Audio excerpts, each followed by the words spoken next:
let's get into this. Of course, the name of the video should be the hint. The name of the video is kind of a giveaway, which is why we still love Disney stock despite its falling price. Now, to be very fair to these guys, very, very fair, they did this video when it was at $88. So this was before the drop from the 88, 86 down to 82, 83. So these guys did this video before that. That being said, let's listen in to their bull and bear cases. This is, to me, is absolutely fascinating. And yes, I make sure I got the volume all the way up here so we can make sure that you guys can hear what they've got to say about this. All right, here we go. Give us some bull and bear cases. Obviously, there's probably more bear cases now because the stock is down. But what are some bull and bear cases for Disney? So, of course, and by the way, so the narrative, one of the narratives is because there's a lot of bad news right now. It's all bear cases.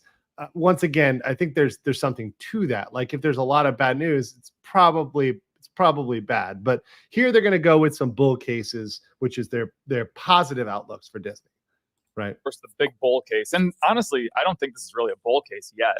They signed that deal with Penn Gaming. Yeah. So they start out their first bull case, which he acknowledges, one of the stock bros, Mo there, he acknowledges, okay, it's not really a bull case yet.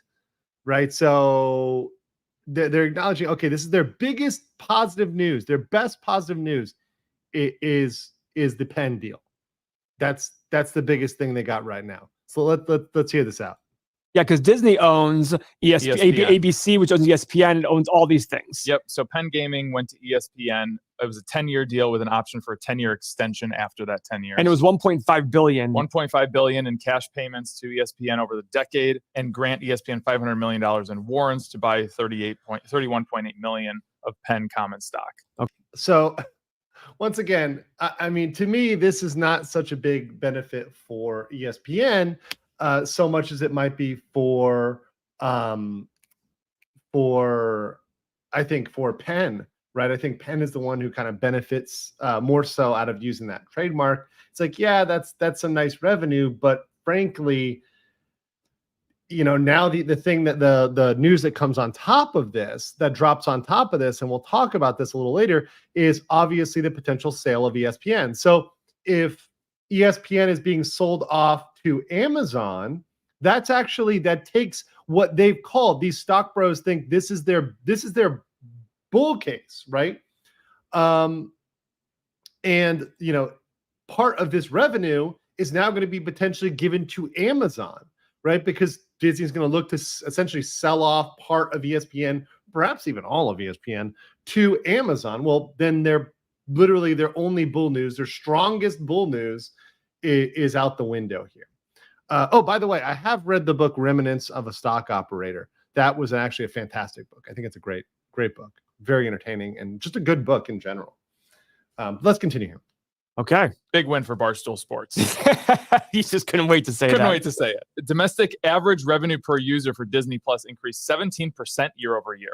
Okay, so once again, like, and this is one of the things that I just want to go back to this. So this is one of these like Disney manufactured statistics. It's like, yes, if you break it down into monthly revenue per paying subscriber, but you're not looking at the fact that the number of subscribers decreased, right? So the number of paying subscribers decreased, but the amount you're getting per subscriber went up because you're charging more. Like, once again, this is the part here that this is a Disney manufactured statistic. This is something that's been put out by Disney. So of course you can come up with a statistic like this, or you can create a statistic like this that looks good, right? That's where the saying, there's lies, damn lies in statistics, right? So of course, now they do acknowledge this. Let me give them a little bit of time, but I just wanted to bring this out there that you can always create a statistic that makes it look good. Per user for Disney Plus increased 17% year over year. Now, Disney Plus is still a money loser. It is, and here I pulled this up. And credit to these guys for acknowledging that this is a money loser. That's a big deal here. Like, that this is their bull case, and it's that Disney Plus is losing money. But hey, their average profitability went up. Okay. This is the quarter-to-quarter moves of Disney Plus subscribers worldwide. Okay, so you can see that worldwide the subscribers went up to 164 million, and now they're down to 146 million. Yeah, that's not good. That's not good. And I don't think that's a normal pattern for a streaming platform. I mean, obviously there's like initial growth, right? There's like when you have the explosive growth and your platform's kind of launching, people sign up, right? But when you're already tracking down after being around for what, a year or two, it's not great. So you can see that it's starting to decline. Yep. But at what point does it? I have to think that they're around a stabilization point, wouldn't you think? Yeah, Mo, you got to look at you look at all these streaming services, and the thing that Disney Plus has that's so beneficial is they have the content.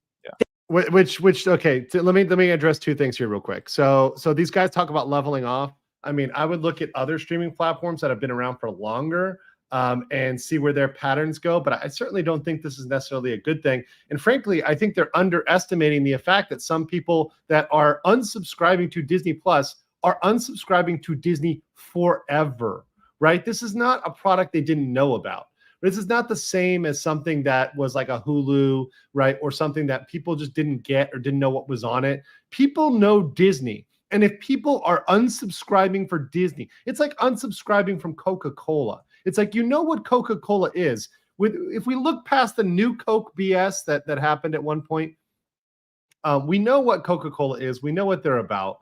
And it's the same with Disney. We know what Disney is. We know what they're about. So if people are unsubscribing for that, I think it really turns into a longer arc there. And then going to the content, well, they're deleting cartoons and movies, and they're also putting warnings on them. They're also just removing stuff because, hey, it's problematic now, right? And they're going to continue to do that. They have no signs of that. So when they say they have the content, do they really?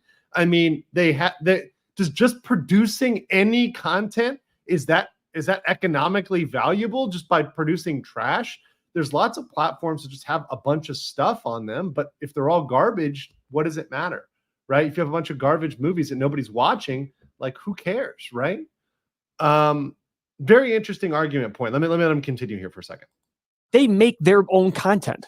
And they can monetize the heck out of it. It's like a vicious cycle of monetization. So imagine a world in which this is the argument I don't get, because you can monetize content whether or not you make it yourself or not. And there's ways to profit by having somebody else make the content instead of yourself, because you're not keeping a lot of those costs in-house. You can buy the best, the most cost efficient. You can also buy stuff that's made abroad, like in Korea, and stuff that will kill in profitability, like with Squid Games, right? Or Physical 100, any of the other, shows that's just absolutely dominating right now, or anime, right, which is produced in entirely different scenarios, cost conditions. They have much different profiles than what they're producing at Disney, right? And much different costs, advertising, promotional periods, theatrical exclusive periods. These are all dealt with much differently. So, this is very, very much, I think, not maybe understanding the field. I think maybe these guys don't understand the field. They're just comparing it to other products. That's my 2 cents here. Let me get these 2 super chats. Scorpion Black Dragon says, no single asset will save Disney with this management team. I think that's very true. I think with Iger at the helm, you definitely have to question whether or not there's any one asset. It's going to have to be big for it to save it. But hey, there's people arguing Ahsoka's going to do that. We'll get to that in a bit. We'll see if you guys remember. And Mandy Karaviches says, hey, Andrew, love you. Question. Do you think Disney can redeem themselves? If they could, what kind of advice would you give them to do so? Fire Bob Iger, clean your house of all the woke people, start over with Walt. More Walt, less Iger. Okay? More Walt, less Iger. That's the way to redeem Disney. That's just it. That's just it. Brandon says it's a comedy version of Bloomberg TV. Oh, yeah. They start releasing movies just fully on Disney Plus, and you have to have Disney Plus, but you get all these movies as opposed to going to theaters, things like that. I by the way, you can okay. So any other streaming platform can do that. You can release straight to Netflix movies. In fact, there are straight to Netflix movies. You can release it on any other platform. There's nothing to do with that. And I think taking away the box office, I think, is one of the advantages that Disney had. So when you start going straight to streaming, Disney, I think, actually loses one of its competitive advantages, one of its previous moats, because of those relationships with the box offices. the relationship to get priority screenings. They're not going to have that with streaming. They're just going to release it like everybody else. So I don't think that's as big of a W as they think it is. And if you look at the releases that they had on Disney Plus, just direct to Disney Plus movies, they're not that profitable. So I would disagree with this assessment here from the stock bro. Speculating. I'm not sitting there saying, but I look at this thing, would I rather invest in a Netflix, which is go out there and buy a lot of content plus make their own? Yes. I would rather invest in Netflix because they're buying properties from abroad, which are not subject to woke strikes and a bunch of bullshit. Like, for example, prohibitions on advertising. If you're over here in Thailand or Korea or Japan, wherever else, they can go around and do all the advertising they want for movies, right? They don't have to put stuff off, right? We saw that Dune just got bumped to 2024, not a Disney property, but I'm just saying, like, they had to do that because they can't go on press junkets. They can't advertise their movies, which is really bad for the movies. Don't have that problem abroad. So yeah, I'm comfortable with Netflix. I think Netflix is actually the better model here. So I don't know what he's talking about. Or you have this Disney studio that's already notorious. It has this major moat. Notorious is a bad thing, right? Like notorious can be bad, right? Like notoriously horrible is a thing as well. Stephen Klein says more Walt, less woke. More Walt, less woke. Chant it with me. I like it. More Walt, less woke. Very good. Very good. I definitely like that one, Stephen. That one's very catchy. That's very catchy. I even think I like that one better than more Walt, less Iger. I think I like that better. Oh, we talked about the market cap of 160 billion. Mm-hmm. If I gave you 160 billion dollars today, you could not compete with Disney. Forget about. Wait. Hold on. Okay, this is when I want to do a poll over. Okay, this statement I think is complete bullshit. If I gave you the market cap of Disney, could you compete with Disney? Let's see in the chat. Okay. If I gave you Disney's market cap. Could you compete? Just yes or no question. Okay. If you guys think you can't compete with Disney, it's impossible to compete with Disney. If I gave you their market cap and I said, start making good films, start making good properties, could you compete with Disney? Yeah, just wondering. Okay, so that pulls up. Absolutely hilarious. All right, let's continue here. Forget about just getting rid of Disney. You wouldn't be able to compete with Disney, I think, with 160 billion. Yeah. That's a moat. Now, a lot of people disagree with me on that one. They say, Paul. Yes. See, at least he's acknowledging this. Okay, so at least he's coming back in here and acknowledging it. And saying, okay, like there's a counter argument, but I think he's dismissing the counter argument too much. Let's hear him out on it real quick. That moat doesn't exist anymore. They're too woke. Look at okay, fair enough. But remember, when it comes to buying stocks, if the stock is down, the story is never going to be good. The question is the story reasonable? I think the story is very reasonable. They're under criminal investigation. They have films that have not been profitable for the last, as far as we know, the last recent history, right? Just their films are consistently not profitable. They're not making money in the box office. They're failing in the courts, which is going to cost them billions and trillions, which he's not talking about. Nobody's talking about. Nobody's bringing that up. So I think these stories are very reasonable. All these negative factors. They've got Bob Iger, which says he's not going anywhere. And we know what that means for the politicization, the wokeization of Disney. So yeah, I think these are very reasonable narratives. Iger said on the earnings call, objectively, I'm not going anywhere. So what does that mean? That means that in terms of like short-term analysis, when I'm looking at it, I'm like, Disney as a corporation is not looking good. This video has been a clip of a previous live stream, and it's clipped so you can get the information in a shorter, compact package, the information you need. If you want the full video, the whole context, the whole thing, you can check out the full stream. That is in the link below. Check that out, and I will catch you guys later. Peace.